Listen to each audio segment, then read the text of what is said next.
Yeah, well, that was a very strange game. I mean, we didn't have much of the ball at all. I think we made 100 more tackles than they did, and they made all the play, they had all the attack, all the ball. I guess you could say, when looking back on it, we're just more clinical in the sense that we got points when we needed to and when we had to. So we came away with a win. But looking back on that game, yeah, well, the one thing I remember is we just didn't play any footy. We just tackled our hearts out. One of those games where we didn't have a lot of ball and a lot of possession, but somehow we managed to come up with some great defensive plays and take the match. So it was a very relieved dressing room after the game. Yeah, it was obviously a very difficult team to play against. They're one of the biggest teams in world rugby, and they play very direct football. So some pretty sore bodies after the game.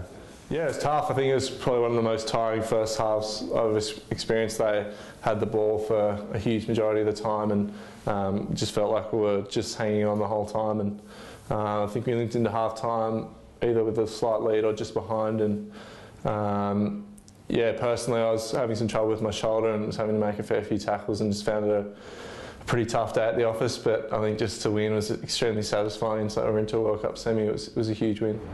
We knew how tough the quarterfinal was going to be against South Africa.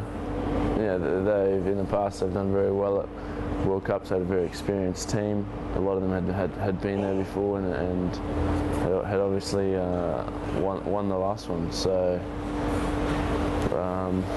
yeah, going into the game, we knew we just had to front up physically, and to a large extent did that and managed to defend well.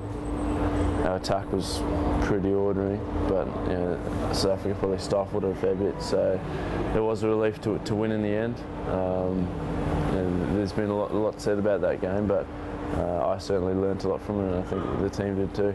That game in the World Cup against the Rocks, the quarter-final, that could have gone either way. That was probably one of the tightest encounters I've been a part of in not only World Cup history but Test history. It was at Wellington, and it was just an 80-minute performance, and for us we got a couple of lucky calls towards the end and were able to grind out the win. I think for them it was obviously devastating.